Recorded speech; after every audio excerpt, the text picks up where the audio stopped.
Welcome back to the Random Evil series. In these videos, I'm reading chapters from my book, Random Evil: Not Everything Happens for a Reason, where we explore suffering, meaning, and the pressure many people feel to explain painful experiences too quickly. Chapter 6: Random Evil versus Human Choice. There is a difference between chaos and decision.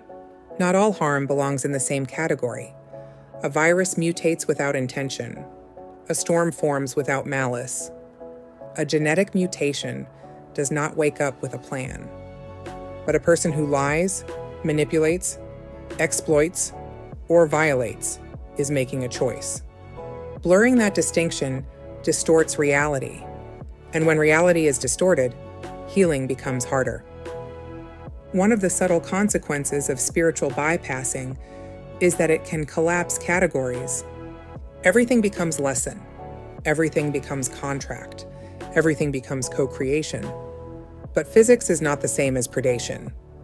Probability is not the same as cruelty, and conflating them protects the wrong thing. The importance of naming choice. When harm is deliberate, the first act of restoration is clarity. Someone chose this. They evaluated options.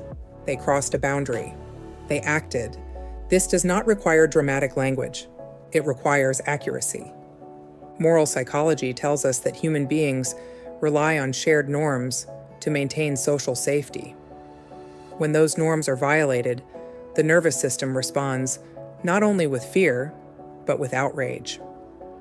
Outrage is not immaturity. It is a recognition that something crossed a moral line. If that line is immediately reframed as destiny, the protest has nowhere to go. And when protest has nowhere to go, confusion grows. Many survivors of abuse struggle not only with what happened, but with the cognitive fog that followed. Was it really that bad? Did I misunderstand? Was this part of something bigger? If the surrounding environment refuses to name harm clearly, the survivor often internalizes the ambiguity. The act was confusing. The silence afterward was destabilizing. And the years spent untangling both can be exhausting. When no one intervenes. There is another layer that deserves attention. Abuse rarely exists in isolation. There are witnesses, there are systems, there are structures that could have intervened and did not. Psychologists use the term moral injury to describe the psychological distress that arises when deeply held moral expectations are violated. While often discussed in military contexts, moral injury also applies when trusted individuals or institutions fail to protect. When harm occurs and no one steps in, two injuries happen. The first is the act itself. The second is the silence. Silence can communicate. This is normal. This is tolerable. This is not serious enough to address. That silence compounds confusion. It suggests that perhaps the harm was not harm, or that it was deserved, or that it was too insignificant to matter. This is where systemic failure intersects with personal trauma, and it is why distinguishing categories matters. If harm is reframed as lesson, institutions are never accountable. If abuse is reframed as soul contract, bystanders are never implicated.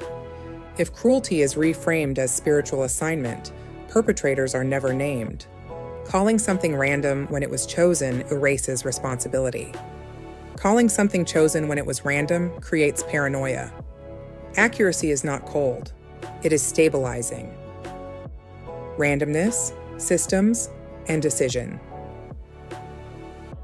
There are at least three categories of harm: random, biological, or environmental events, systemic or structural conditions that enable harm, individual decisions that violate boundaries. Sometimes these categories overlap. A child born into poverty did not choose that condition. A person harmed within a dysfunctional family did not design the system. But individuals inside those systems still make choices, and those choices matter. Distinguishing these layers prevents two distortions: total self-blame, total fatalism. If everything is random, accountability disappears. If everything is destiny, justice evaporates.